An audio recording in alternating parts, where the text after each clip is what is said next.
Nuo lengvo pradėsiu paprasto. Pats efektyviausias gydymas žolelėmis, tai dilgėlėmis per užpakalį. Tikrai išgydysi bet kokią ligą. Dilgėlė. Aš dar vieną trumpą. Jeigu žmogus sako, aš ilgai nekeliu ragelio, tai vadinasi, aš laukiu skambučio melodijos priedainio. Taip jau būna.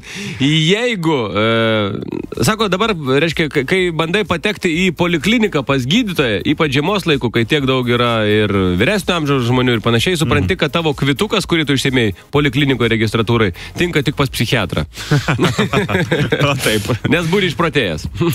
Archeologas yra pats geriausias vyras, kokį apskritai gali turėti moteris. Jei senstant, jis jie domisi vis labiau. Čia tas pats, kur buvo, kad patyrusių archeologų būrelis atrado... mažiau patyrusių archeologų būrelį. Atrado mažiau patyrusių archeologų būrelį.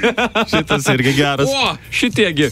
Žinot, kaip, kuo išsiskiria įsimylėjėliai ir ką tik vedė jaunavedžiai? Tuo, kad savaitgalį jie kelnaičių beveik taip ir neužsivilka. Geras, čia geras. Čia net ne anekdotas, sakyčiau.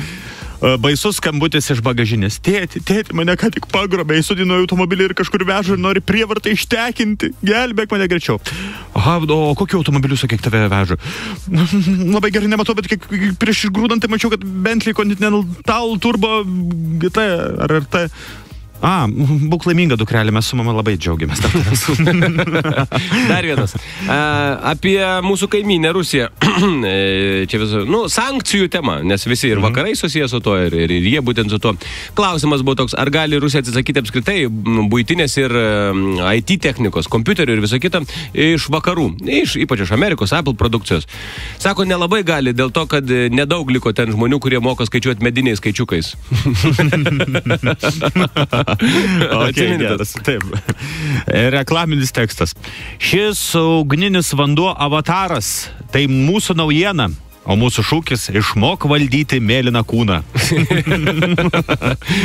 Taip, britų mokslininkai ir galbūt netgi lietuvių nustatė, kad ir vyrai, ir moteris restorane žiūri į skaičius. Vyrai į kainą, moteris į kalorijas. Taip. Ir dar vienas iš britų mokslininkų.